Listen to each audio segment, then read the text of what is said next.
Welcome to Season 5 of the Tapping Into podcast.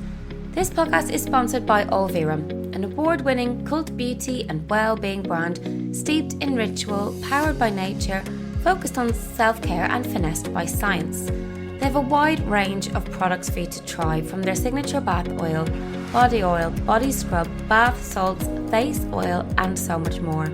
Olverum are offering you a chance to feel relaxed, restored, and renewed, giving you an exclusive 20% discount using the code TAPPINGFORMUMS, all caps.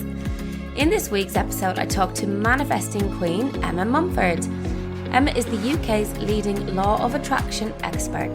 She is an award-winning life coach, 2-time best-selling author of her books Positively Wealthy and Hurt, Healing, Healed, and podcast host of the #1 spirituality podcast on iTunes, Spiritual Queen's Badass Podcast.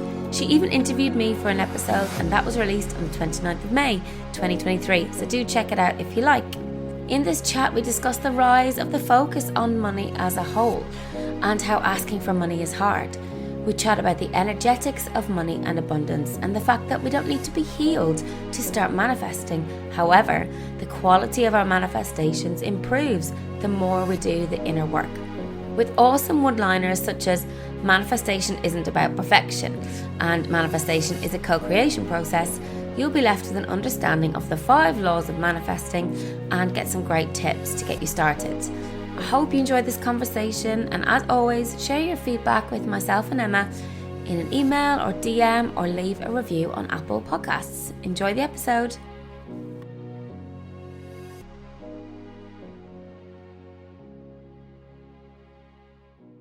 Welcome, Emma, to the Tapping Into podcast. I'm so excited to have you today. Thanks for having me, Sarah. I'm so excited to chat all things manifestation with you. I know, and we've already just been waffling on, so I have had to press record because all the good stuff's coming out already.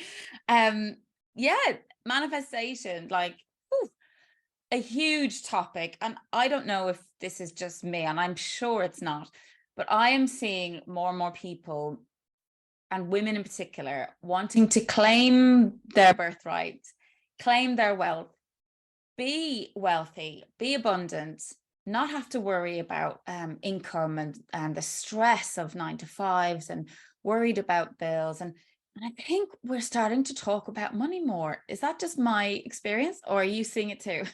No. I definitely think, it's universal. Definitely. I feel like when I first started this 7 years ago, it was very taboo still, very it was a difficult conversation to explain to people what I did for a living. And I was like, most people were like, manifestation, what the heck? Whereas now, me and my partner can't even watch a TV show without them being like, manifestation, I'm manifesting this, my vision board. And he always sort of eye rolls, not again, another show talking about it. So I definitely feel like the conversation has hugely amplified, the last few years for sure.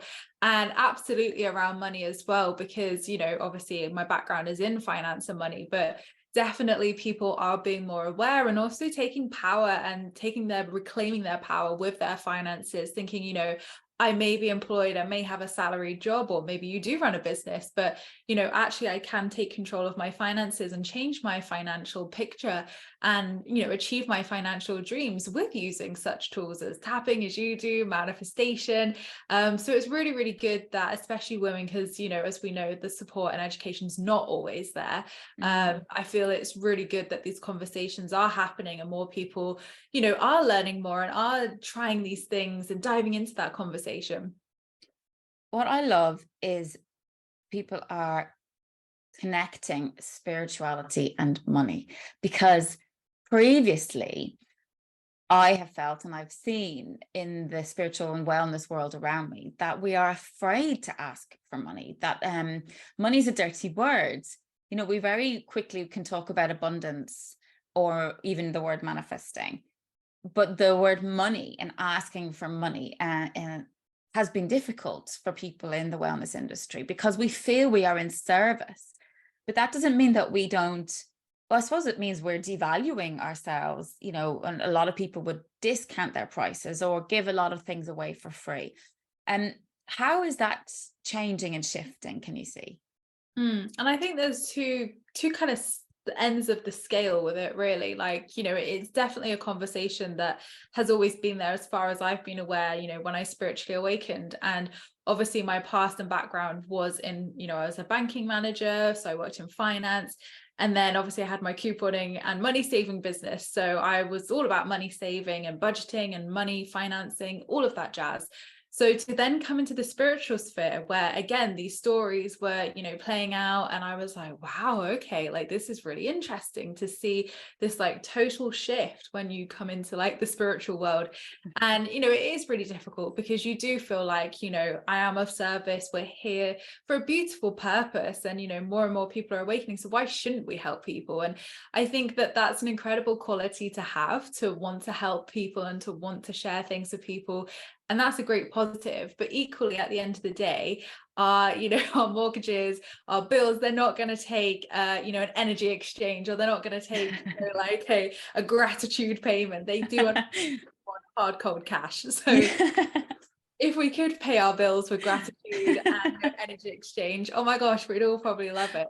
So I think someday we may be able to. Right, definitely. So I think it's really interesting, the blocks that come up in people who have spiritual businesses, or even people who are just, you know, more spiritually kind of inclined. But I was even having a conversation with my friend the other day who's she's got her own spiritual business, and we said, isn't it funny, like, 'cause we're both you know, self-confessed workaholics here, you know, rewriting that, learning to drop that, learning to relax. And we said, isn't it funny how we left the 9 to 5 grind to leave those 40-hour weeks, and now we work 80-hour weeks for ourselves? So we have a little laugh at it, like, we've really got to let go. We've really got to like invite that rest in and take that financial freedom we've created with our businesses. So I think it's really funny how this plays out when you have your business, definitely. And I think, you know, there's been so many people I've seen over the years who have come to me, have said, you know, like, money's greedy, or it feels wrong to charge for this. But at the end of the day, why not? Why do you not deserve that payment? And I think it can feel icky sometimes. And I think there's, as I was saying, there's two ends to the scale. I think sometimes there is, shall we say, a little bit of icky marketing around money, especially in the coaching industry, of like, know your worth, you know, blah, blah, blah. And yes, know your worth, of course, but from an aligned space. And I actually saw a TikTok the other day from this chap, I can't remember his name, who said, if you're basing your worth on a figure, then you need to seriously look at your life. And I was like, oh, interesting. Like that, I was like, oh, I've never thought about that before. And it really sparked an inquiry within me, because I thought, that's so true. Like, you know, it's not just about being a 6, 7, 8-figure coach. Like, great, if that's your genuine goals, fantastic. But what's behind that? Why do you want that? And actually, what level of service are you bringing in that business? You know, your intention and what you're delivering. So I think it's a really complex conversation with lots of avenues we could go down. But, it's really interesting how people, don't necessarily marry the two of, you know, abundance and spirituality, but actually seeing money as a really positive thing. And in a way, money is energy, and energy is spiritual. And so, because we are energy, and so we are connected to money. I'm basically in the process of relearning my relationship with money and reconnecting to it, and letting go of the old patterns, the inherited beliefs, the lack. You know, we've so many stories and complexities and traumas linked to desire and the things that we want in life. We've gone on a total track, and I want to go back a little bit, because I want to kind of get your story around your spiritual awakening, because you were in this, you know, big banking job, and you did create your coupon business and ran that for, you know, very successfully for multiple years. Then what happened? Like, how did it change? So that was in 2016. So I started that couponing business in 2012 after I was left in debt from my ex-partner. And so I kind of always see it as like two awakenings, even though I've had multiple over the years. But those two kind of like key ones of like my kind of money awakening back in 2012. Obviously, I just left the bank, got myself into debt from my ex, then found extreme couponing. Obviously, that transformed my life, you know, hugely. Then this business came out of nowhere, and I was running that for 6 years. So in 2016, I was in my, again, not so great relationship. And this was different this time because it wasn't necessarily money related at all. It was actually more spiritual and emotional. So throughout that whole period I just mentioned, from 2012 to 2016, I was experiencing anxiety and depression, and I was at the lowest point of my life. And I was, seriously contemplating, what am I doing here? Like, how can everyone else be happy? And I don't even know what that actually feels like. And looking back now, with all, obviously, the knowledge and awareness I have here and now, nearly 30, obviously I'm like, well, I know exactly why I felt like that every single day, but I had no awareness of how to love myself. I had no knowledge that there was so much trauma underneath the surface that I had absolutely no idea about. So it was a really pivotal point in my life and in my journey, because I was like, well, I'm either going to have to take my life or change my life. And I knew I didn't want to end it, but I equally didn't have the tools or resources or knowledge to know how to get help or know how to, change my life, so to speak. So that's when The Secret found me. And a lot of people say The Secret finds them, and it definitely was the case. Yeah. And obviously it changed my life in the most magnificent way. And learning about the law of attraction was very much like couponing for me, where it just made sense. It was like a remembering. It wasn't like oh, this is a new skill I'm learning. I was like, of course that's how life works. Of course that's how, all these things have been happening, and this is how I've like shaped my life so far. So very quickly I saw big shifts in my life, because I was learning to love myself. I was learning to have a healthy relationship with myself. I was learning to, walk away from situations that weren't great and, weren't helping me to evolve in life or be happy. So very quickly, my business thrived, my couponing business. I was thriving for the first time and felt, somewhat happier, definitely, until the inner work came up many years later.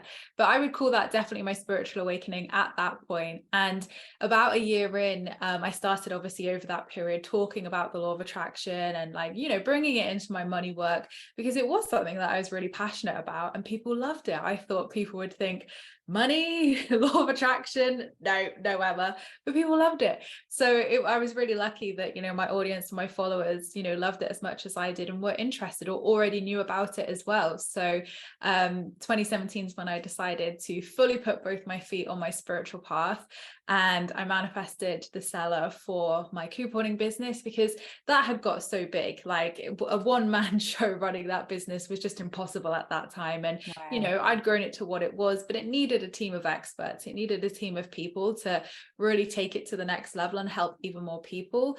And I wanted to help people in a new way as well, through law of attraction, through spirituality. So I still teach money, definitely. It's just with that added spiritual and manifestation element now.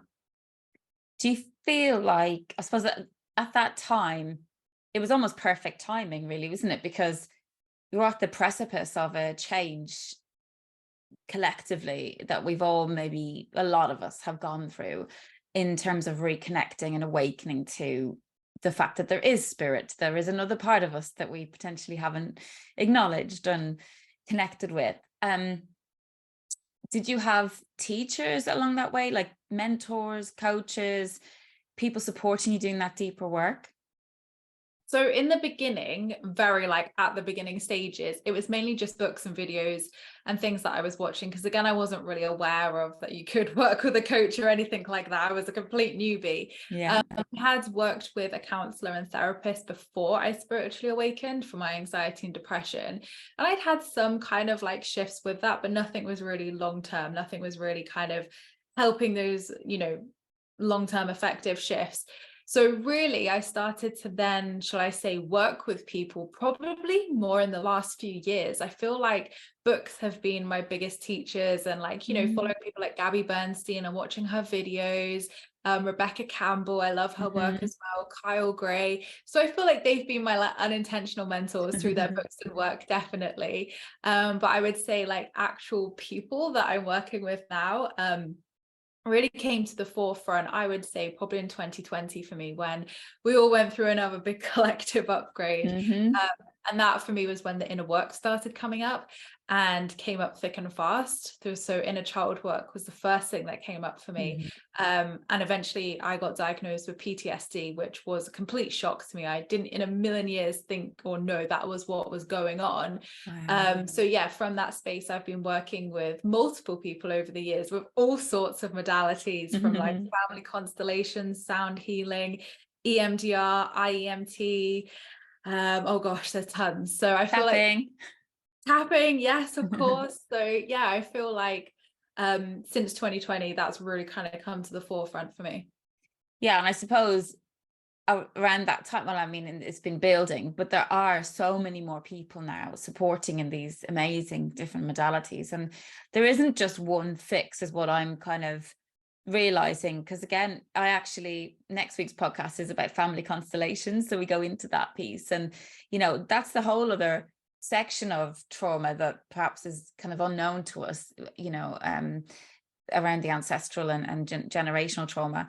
And then there's the physical trauma in our body, and there's mental and emotional trauma and spiritual trauma. Like there's just so many different ways to support yourself. And you bring that into your book, actually, your latest book, don't you? All these different ways to bring you on that path.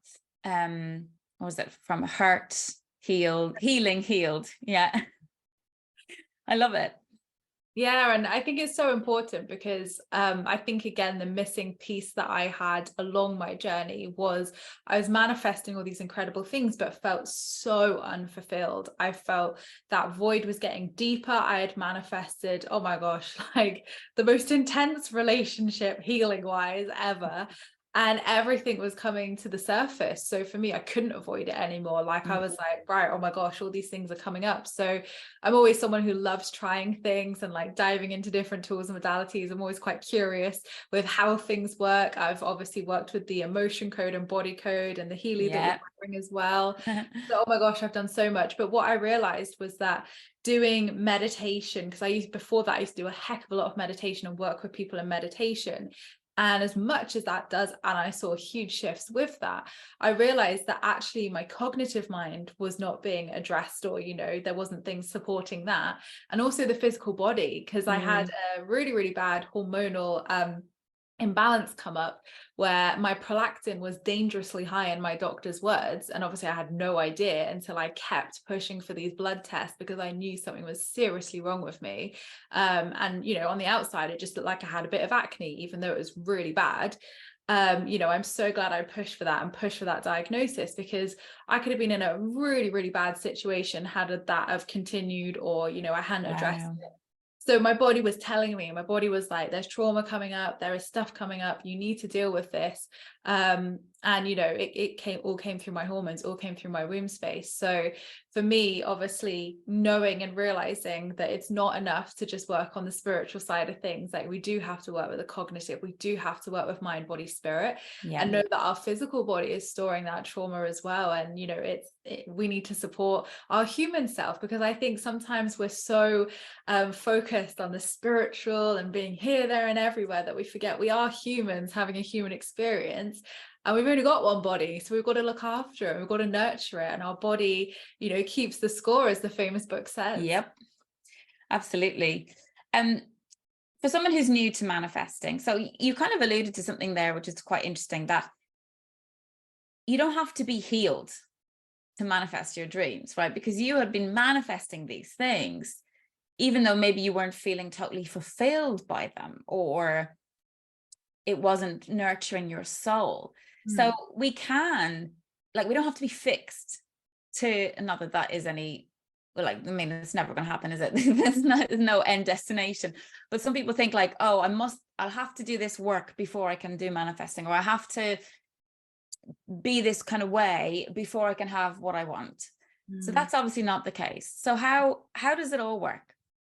Yeah, and it's really interesting, And I have definitely learned that over the years fully, that, I've never had a problem manifesting, but shall we say the quality of those manifestations have shifted hugely. So for me, those friendships I was attracting in the early days, I mean, some of them are still my best friends now, like, I'm not saying that you're just going to like go through friends and go through relationships as you upgrade. Definitely not. Some people are 100% there to stay for life. But, I definitely noticed that my level of surrender as well, my level of alignment has hugely shifted through doing the inner work. So like I mentioned, that relationship, which was hugely triggering and huge like catalyst for that inner work, like I generally had manifested that relationship, and I spoke openly about it on all my channels, and openly spoke about manifesting that relationship. So when it didn't work out, I kind of felt a bit robbed, and I kind of felt a bit like, well, heck was all of that for? But now looking back, I'm like, you needed that.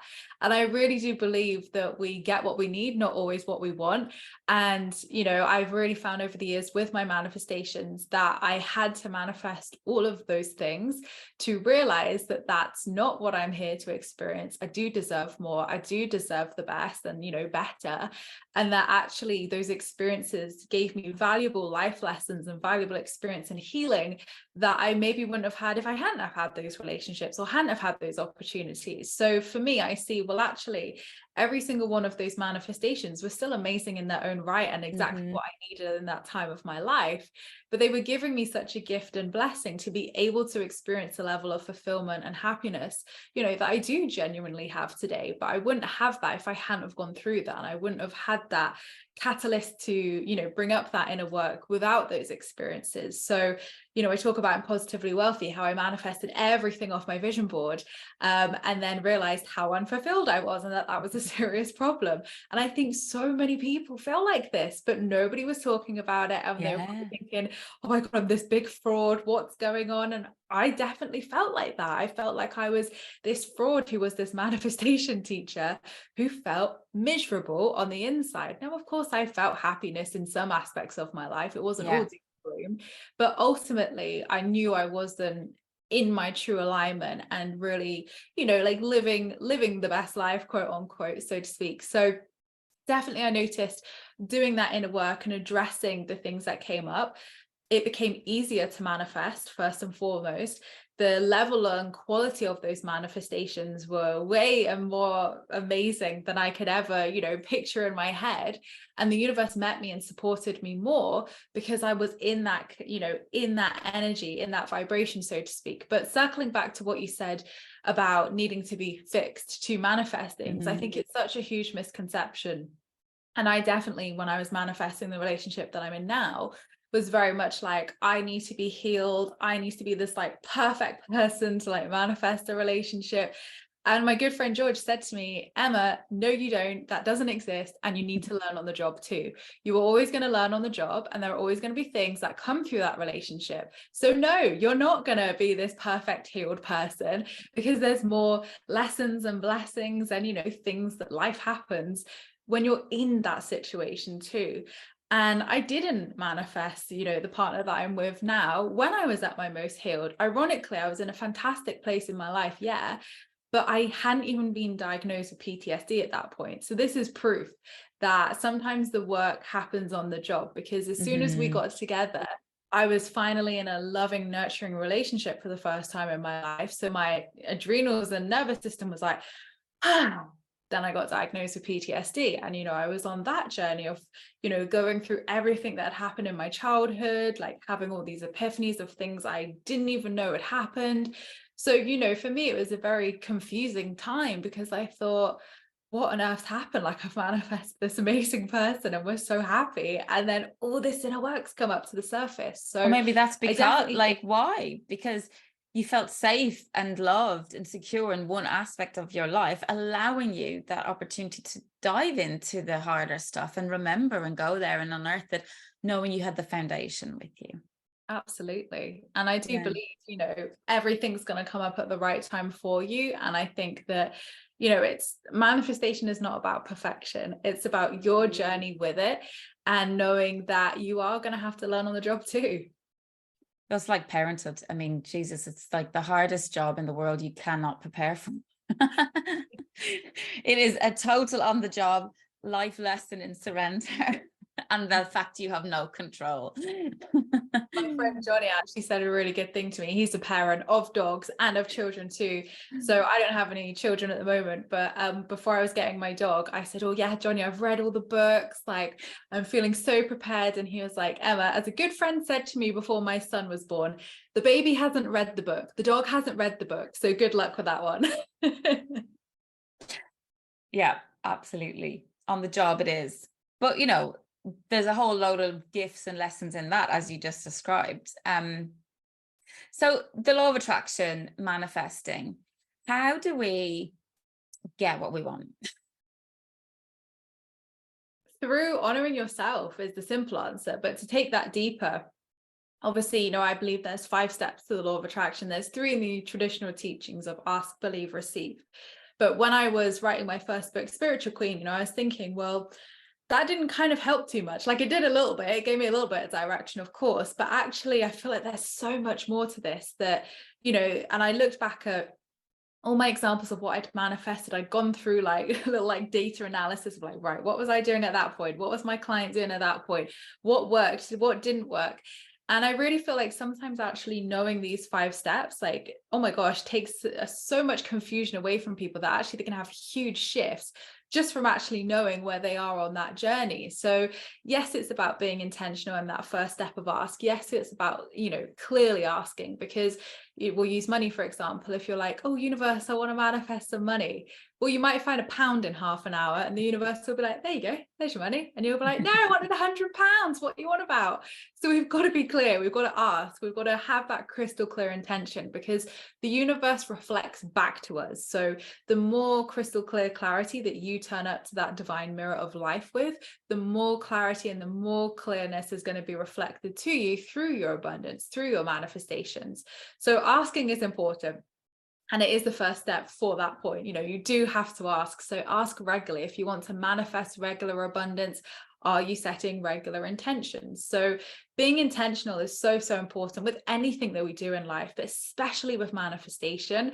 Being really intentional, setting those intentions regularly is key, so that you create this communication with the universe, you know, so you create that connection with the universe. But step 2 is believe, which is the same as the original step. So believe, I believe, is all about mindset. So it's looking at what stands in between you and your desire. So it's looking at if there's any blocks, if there's any limiting beliefs or fears. It's all mindset, it's all energy in that step. So it's looking at your alignment in that step. And anything that's coming up, you know, a lot of the time, especially in the early days for myself, I would set these goals and then a belief would come up, or that little voice would come up and be like, who are you to have that? Or no, you can't have this. So we know what those internal dialogues sound like. And this is that second step of belief coming up for us to be able to clear that way for abundance to flow. Then step 3 is trust. So this is a new step that I've added in. So yes, trusting in the process, trusting in divine timing, trusting that the universe is going to bring this desire to you, but also trust is about action as well, inspired, aligned action. So manifestation is a co-creation process. So you need to go 50% of the way and the universe needs to meet you 50% of the way. So it's not going 90-10, it's not going 10-90, it's a 50-50 street. So in this third step, that is where we meet the universe at that 50% mark, and we put ourselves in that field of opportunity and possibility through taking aligned and inspired action in a way that feels right. It's not about going out and making it happen and forcing that opportunity and, you know, like being a pest to whatever job you're trying to manifest and be like, give me that job. It's not about that at all. It's about, yes, trusting, but also putting yourself out there to be met halfway by the universe. Then step 4 is let go, which is another new step. And again, I would say probably arguably one of the most important steps in this process. And hardest. Oh my gosh, yes. But people don't talk about it. Like, and this is where I really got confused, because I remember reading Gabby Bernstein's The Universe Has Your Back. Yeah. And I had this book sat in my office for like a year. It was a year after publication and I hadn't picked it up. And I was so frustrated and so like, I am so done, universe, with this desire. It's not manifesting. And I just thought, I'm going to pick up this book. I'm going to find a random chapter in this book and it's going to be exactly what I need to read. And I found this chapter and it was called When You Think You've Surrendered, Surrender More. And I was like, surrendering. So I read this chapter very, very quickly, and I was like, oh my gosh, I'm not letting go. Like, I've never heard about, and I honestly don't think I'd let go a day in my life before that, in all honesty. So letting go and surrendering is so, so important. And I think a lot of people mistake it as giving up or being like, oh, it's just not going to happen. And it's not that at all. It's still holding the original vision of your desire, but it's at the end of the day knowing that you're going to be okay either way. It's this or something better for the highest good of all. So it's becoming in that neutral place of, I trust this is going to happen, but I'm absolutely okay and know I'm going to be supported if it's not this house, if it's not this job, if it's not this money, you know? So it's more of a case of relaxing into receiving. It's more of a case of being surrendered rather than giving up and focusing on something else. But your manifestation will always come when you need it the least. And that's something that I've hugely learned in this process, that when we want something, when we obsess, when we attach, you're only pushing it further away. So That's so interesting. That lesson is important. Yeah, I've just written down detaching from the outcome. You know, that like really what we're looking for is the feeling under the desire, isn't it? Like we want, say we want to, I'm trying to manifest money to go to Egypt, a spiritual trip to Egypt. Okay. And so for me, that is a spiritual expansion is what I'm seeking for there, and growth and love and like vibration, if you get me, right? So so really that's what I'm seeking for there. It's not the money to go to Egypt and to be in Egypt, but it's the expansion and growth and evolution of my spiritual path. So if I detach from the outcome, I might get money that maybe funds a different type of spiritual trip or experience that equally does that for me. But if I'm so wedded to Egypt, I will not see the other opportunity, right? Because I'm so blinkered and focused on, no, it has to be Egypt, has to be Egypt, that can hold me back. Is that what you're saying here? Is that kind of brought it into the real? 100%, because we think we know what's best for us. And I definitely have thought this over the years. I know what's best for me, universe. Like, shut up, like, just give me this desire. And oh my gosh, I did not know what was best for me. And there have been so many like bullets I've dodged, so to speak, over the years with things. And I'm like, oh my gosh, I thought I wanted that. And how bad would that have been? Or like it was so out of alignment, or it wasn't the right time in my life. It wouldn't have been sustainable. I wouldn't have been able to show up as my best self at that point in my life if it had have appeared 6 months earlier or whatever. So there's always a divine timing for everything. And, you know, exactly like with the Egypt example there, like there could be like an all expenses paid 2-week Caribbean spiritual trip instead that you want to go on. And you're like, oh my God, that's even better. So, you know, I think it's really opening up to all possibilities, not just one or two or A or B. It's all possibilities, because there are so many ways our desires can come to us, bigger, better, in so many wild ways. And when we really, you know, focus in on like, it can only be this, it can only happen that way, we're missing the magic. We're missing the opportunity for growth, for expansion, for alignment, and for the universe to be like, deserve better, just open up, I'm going to bring it to you. Yeah. So you talked earlier about mindset and blocks and limitations.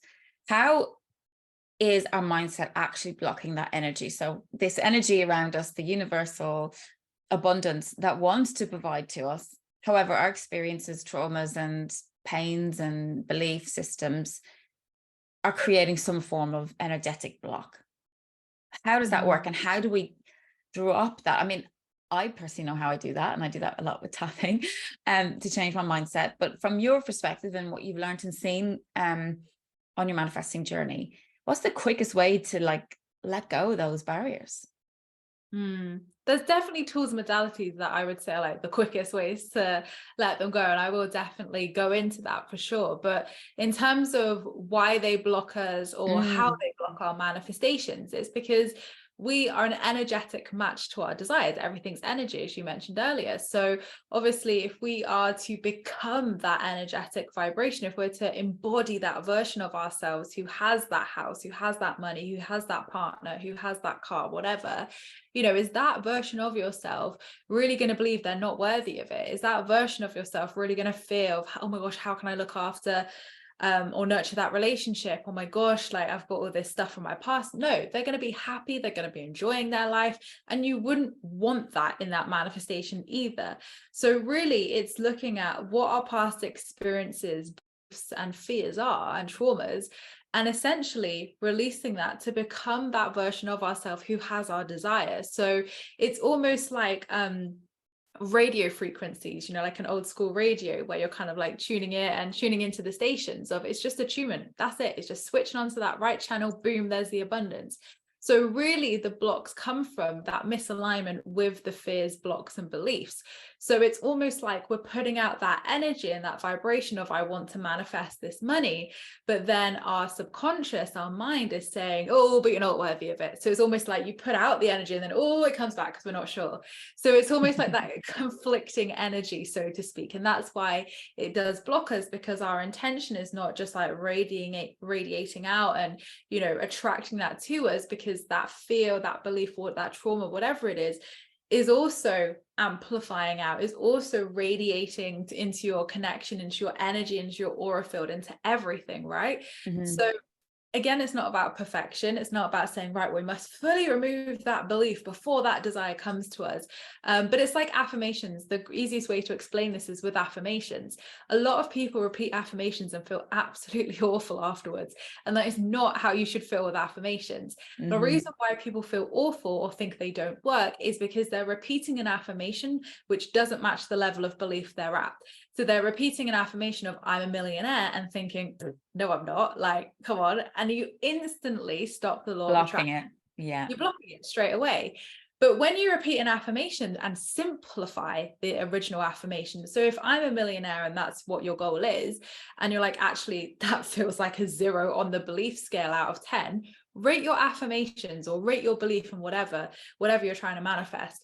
And if it's a 7 or above, fantastic, work with that affirmation. If it's a 6 or below, simplify it. If I'm a millionaire or I have a healthy and thriving relationship with money doesn't feel like a 7 or above, simplify it. I'm good with money. That might feel like a 7. So you work with, I'm good with money, until that feels like a 9 or a 10. So belief has to be there for some level for the law of attraction to work. You can't just manifest with a 0 scale belief, right? And belief is built in 2 ways. It's built through lived experience. So obviously my belief in the law of attraction on day 1 is hugely different to how it is now in year 7. And someone starting the law of attraction today, their belief will be very different to my belief here at year 7. So you will naturally build belief with lived experience of manifesting things, seeing things coming into your reality. But the second part to your belief is mindset. So working on any blocks or beliefs around not feeling worthy, not trusting you're, not believing that you're, going to be met with support, or whatever it is, whatever the belief is. So when you build a certain level of belief, it doesn't have to be a 10 to manifest that desire. It just has to be high enough that the consistent vibration is that of trust, is that of belief, and is that of the aligned desire that you're trying to manifest.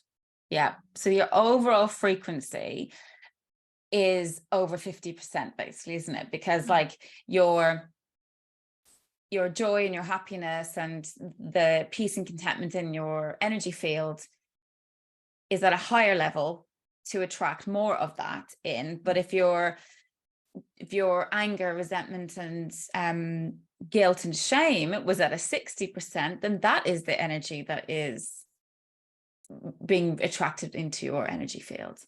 Yeah. Yeah. See, like, it doesn't mean you have to be living in joy 100%. It just means you need to tip the scales. So let go of as much as you can in your energy field. And what we're talking about here is emotions. Emotion is energy. So if you're just releasing emotions, changing beliefs, shifting perspective, you're dropping the denser, heavier energies, and you're making room for lighter frequencies. And then that is what gets signaled out to the universe to reflect back to you. 100%. And, when we create the space, even physically in our house, but when we create the space by releasing those emotions or creating the space energetically, that is what creates a space for abundance to come in. If you've got a cluttered energy field or a cluttered house, like there's no room for anything new to come in, right? So by releasing, the past blocks, fears, you're actually creating the space for abundance to flow to you, because the capacity is there at that point. You've expanded and created that space. Yeah, that's a really good tip, actually. So let's move into some tips, because I know like the whole feng shui, I have a whole podcast on feng shui that's actually so popular, because again, that whole using your house as a reflection of your spirit, mind and body is really effective in manifesting. So there is a tool that you've just mentioned, so like clearing space in your house. What other practical tips can you cover for us, like from either setting intentions? What do you do on a daily basis? Like when you get up in the morning, what do you say to yourself? Of course. And, manifestation is all about how we bring it into the daily practices as well. Because, a lot of people will create a vision board, they'll create a manifestation box, or they might read my book and do the 33-day practices.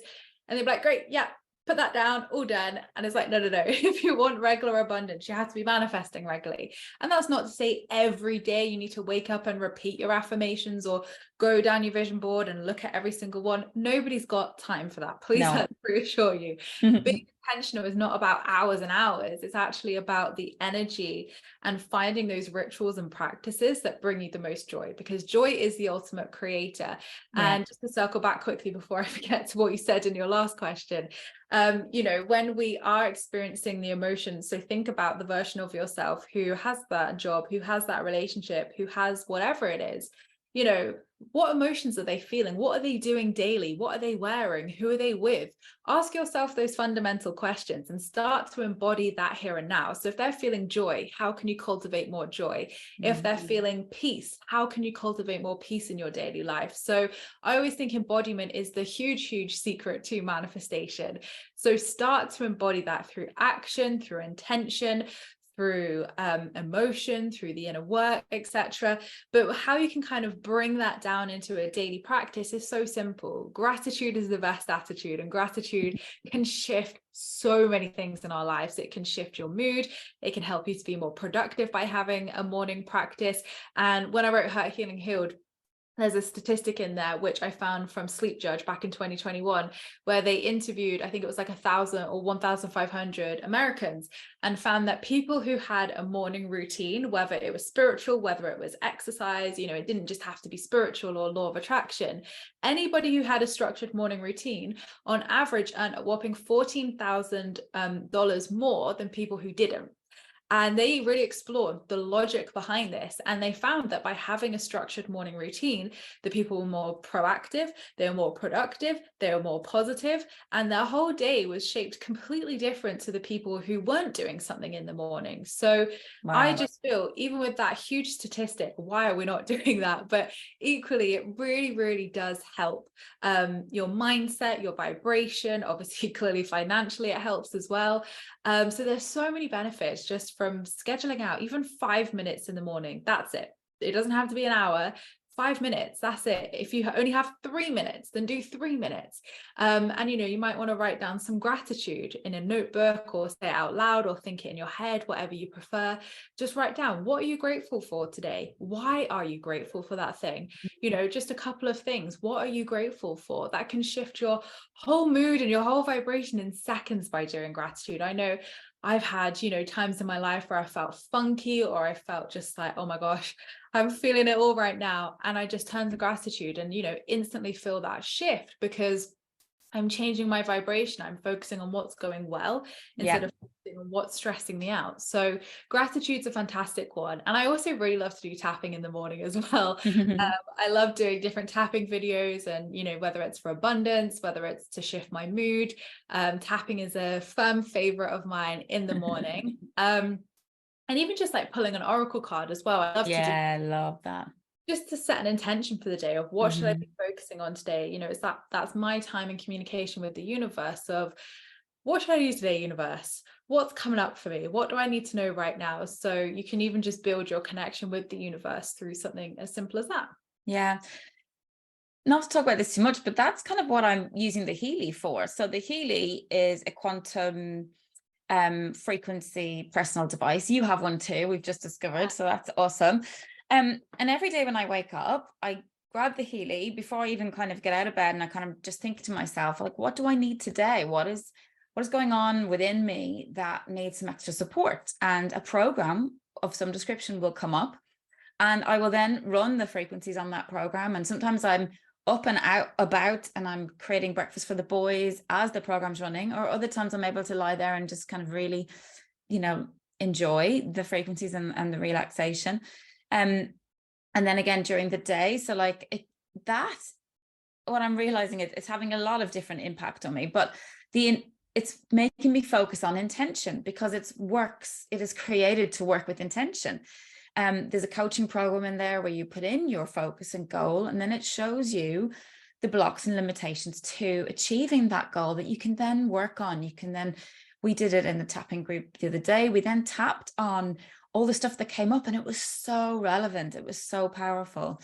So the intentional living piece, I'm finding the Healy, as I know it is a mechanical device, but I think it knows me better than I can know myself, because there's so much going on in the old subconscious that is, hidden from us and in the physical body. So I'll tell you something kind of embarrassing, right? So the other night, I skipped dinner, and I had the end of a bag of crisps, and I had a vegan Kit Kat. And the next morning on the Healy program came up that I needed the fatty regeneration program. I was like, oh my God, I can't hide from this. And it has never come up in the previous 6 weeks. And it was purely because I just didn't eat a proper dinner and I had fatty foods. So I thought, wow, I mean, God, this thing knows me, knows what I'm doing. So that's given me more confidence in it. And I'm really connecting in with, and again, it's a frequency thing. So I'm constantly running programs to shift my frequency, which I'm then seeing impact my joy, my stress levels, my ability to manifest and everything as well. So it is so linked, this frequency world. And obviously there's loads of other things that we can do to shift our frequency, like the gratitude, even body work, like movement and yoga and breath work and meditation, tapping, mindfulness. There's so many things that we can do, but all comes back to energy. It does. And intention of, yes, that you dedicate that time for yourself. And again, it doesn't have to take up tons of time. That self-love, that self-care, that's gonna, boost how your connection with yourself, your relationship with yourself. It's gonna boost your relationship with the universe, your manifestations. So I think it's all about, like you say, the intention you bring to things, and your commitment and consistency with that to see those results. Yeah, amazing. You've just manifested and moved into a new house. How did you do that? So it's a good example of kind of a project, isn't it? Like something big, very big. Definitely. Well, it was a 50-minute YouTube video, so I'm definitely gonna skip. Okay. Well, we can link to that so people can have a deeper dive. So I've manifested the last 2 houses that I've been in, and the things that I find have really, really helped were dream house lists. So getting really clear on what we wanted, what that looked like. Sorry, I'm going to sneeze. I can feel it coming. The hay fever is like so bad. That's the one thing I didn't manifest, the hay fever being good in this area. Wasn't on your list. Wasn't on my list. That wasn't specific, guys. No. I think it's gone. So so I got really specific with like the area, obviously like bedrooms, what we wanted to pay for it. So it was the first house that we were buying. We were first time buyers. So obviously I'd manifested my renting property before. And that was mind blowing how I manifested that one, because it was just, and again with this, like a whole series of really synchronistic events that happened just totally randomly. And with my last property, I wrote this list down with all these kind of like things that I wanted, inside and how I wanted it to look. And I put that I wanted to pay less money than my 2-bed flat that I was in, but I wanted a 2-bed house. So I kind of thought like, yeah, cool, whatever. But I was like, nope, I'm going to challenge the universe. I'm going to challenge the universe with this. I wanted a nice garden, nice garage. I was asking for a lot and for less money. And I'd kept looking. I'd gone for properties in the area that I wanted to live in and kept getting rejected. They kept giving the houses to couples. I was just by myself at that time. And I was self-employed, so literally a single and employed, self-employed person. I was not the favored candidate for a lot of houses. So I was getting really frustrated. And I remember just like literally giving up and being like, oh, it's just clearly not meant to be. I'm just meant to stay in this flat, like whatever, I give up, I let go. And the very next day, obviously thinking like, I'm not looking at houses, I'm not doing anything. That night I had gone online and purchased all new furniture for my flat to redo everything, like make it my own and like revamp that space because I was staying in that space. The next day, my dad is walking around the building site because it was a new build site, speaks to one of the builders and says, my daughter is wanting to rent a property here. Do you know anybody who is, you know, who's just bought a house, who's willing to rent? And he said, oh, go on over to the main office, have a chat with the people there. They'll probably know people there. Dad goes over to the office and the woman's like, yes, we've literally just had someone come in who's purchased a property and wants to rent it. Let me put you in touch with him. So my dad goes and meets my landlord a few minutes later. And my dad's like, I need you to come down here now. We're about to view a property. I've got the landlord here with us. There's one you can view. And I was like, no, I'm not doing it, Dad. And he was like, get down here now. So I go down, we view it. And I was like, oh my God, this is like everything on my dream list, like everything down to the kitchen colors, everything. And you know, my landlord was lovely, and because obviously he didn't have to list it anywhere, he didn't have to do anything, I was just there. He was like, you know, I'll do you a good deal on the monthly rent, which turned out to be cheaper than my flat. So I was like, so that was just mind-blowing. The same with this property as well. You know, we wrote a dream list again. We got little token manifestation key rings of our first home for Christmas to kind of like set that manifestation in you know, movement. But this time my mum found this property. There seems to be a theme with my parents finding properties for us here, but my mum actually found this one on Rightmove, and I was like, no, it's a blue house. I don't want a blue house, don't want a green kitchen, absolutely not, no point looking, mum, it's £15,000 over budget, no point looking. And she was like, Emma, that is your house, you're going to view that house. And I was like, fine, just keep you happy, we'll go view it. And obviously we really love the house, it's a gorgeous house, but it was £15,000 over the budget. So, you know, I had manifested, and there's a whole nother part to this story where I had to manifest £100,000 in mortgage, because again, really long story about being self-employed and going limited, it basically reset the clock. So a year ago when I had applied for a mortgage, I was absolutely fine, we could borrow whatever we wanted. This year, because they couldn't take my self-employed accounts into account now, it was all limited. Oh, because you need a couple of years, of accounts. They were like, sorry, Emma, you look like you earn a lot less money, because obviously it's very different how you pay yourself in sole trader and limited. We were 100k short. And I was like, okay, well, it's not like 10 or 20k, £100,000. Wow. So, and we just couldn't even get anything even remotely near what we needed for 100k less, like nothing, not even a flat. So it was really, really difficult. So I managed to manifest 100,000 in mortgage allowance in 2 weeks with our incredible mortgage advisor and my incredible accountant. So somehow, some way it happened. Then we had to manifest 15 grand off the asking price of this place too, which we didn't, to be fair. We did get some money off, but we actually manifested the money to meet that extra 10,000 we needed. So it was definitely divinely supported. It was definitely meant to be our home. There were definitely a lot of highs and lows with it as well. I never want to paint a easy picture with buying a house, because it's never easy, but you know, it was definitely worth it in the long run. And there you've a lot of examples of letting go and surrendering, don't you? As in totally just trusting and almost throwing your hands in the air and saying like, okay, well, if this is going to happen, then you got to do something about it. You got to shift something for me. Yeah, I mean, I couldn't make the banks give us an extra 100. I couldn't force you know, that house to come on the market. I couldn't force Yeah. of my other property to meet my dad at that specific location. So, you know, it was all destiny. It was all down to that divine level of surrender where I got out of my own way, that the universe was like, oh, finally, we can make it happen, Emma.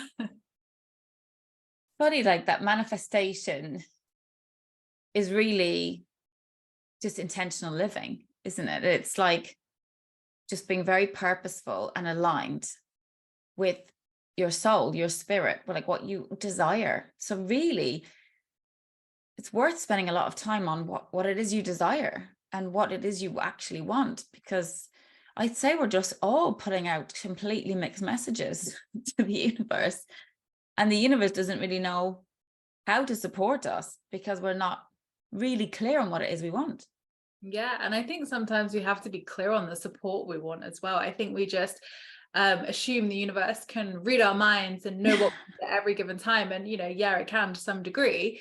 We also have to give permission. It's like Kyle Gray always says in his work, in order for angels to help you, you have to invite them in. And I believe it's exactly the same with the universe. If the universe can't interfere unless you obviously are like, help me, like I need support. So we may not always know what that support looks like specifically. We can't be like, right, I need this, this, and this, because that's control as well. But it's more of that openness and that surrender and that relationship with the universe where you're saying, you know, I'm open to creative solutions, I'm open to miracles, I'm open to you showing me how I can do this better. And that openness and willingness can open so many doors for you, instead of being stuck in your stubbornness and like, I know what's best for me.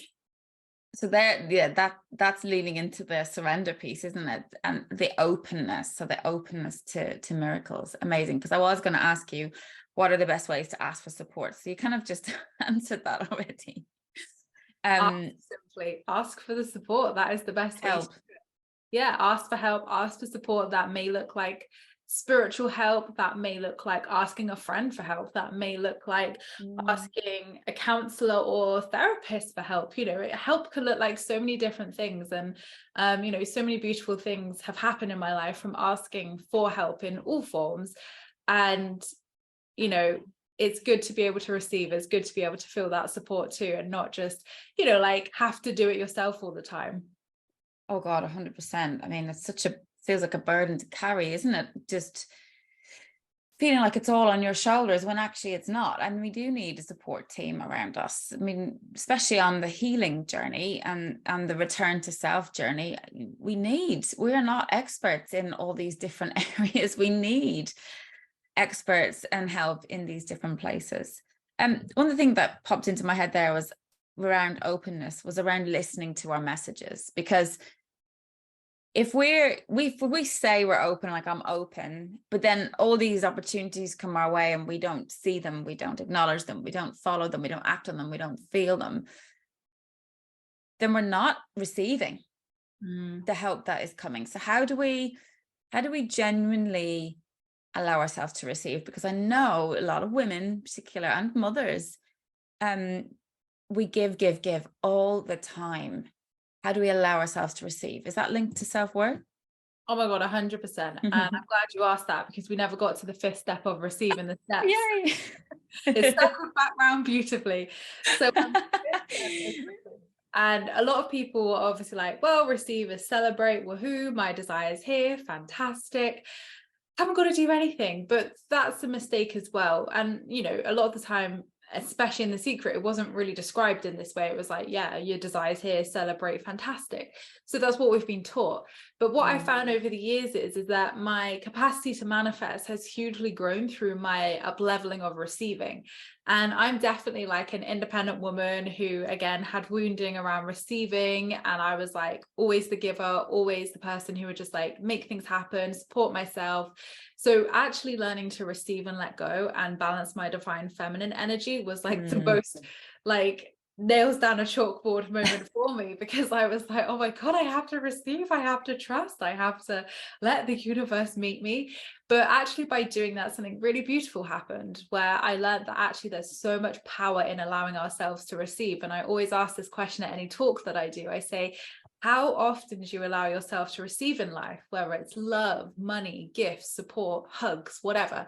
How often do you allow yourself to receive? Because very often as spiritual folk, especially if we have self-worth wounds, we definitely will not be allowing ourselves to receive a lot of the time. But try this week. Just try, asking for help or support, or try allowing yourself to receive more instead of just going and doing the thing. Allow yourself to be met, because when you allow yourself to be met and allow yourself to receive more, your capacity for receiving abundance hugely grows. And you may think, well, how on earth is that connected? But when we're in that energy of receiving, we're in the energy of receiving abundance too. What we allow ourselves to receive only multiplies with that energy, because the energy is like a ripple effect. It goes out and it's like, oh, Emma's receiving, let's bring her more things to receive. So it's all about a dance, I feel like, with life and with polarity and with the law of attraction. It's always this dance between doing and receiving, but definitely allowing yourself to receive in life is the final step, is so important with manifesting, because you're only going to receive your desires here in the present moment. You're not going to receive them in the past. You're not going to receive them in the future. The only time you can receive your desires is in the present moment. So we have to be present, and we have to be in that capacity to receive. And, like I said before, I definitely was manifesting and manifesting great things.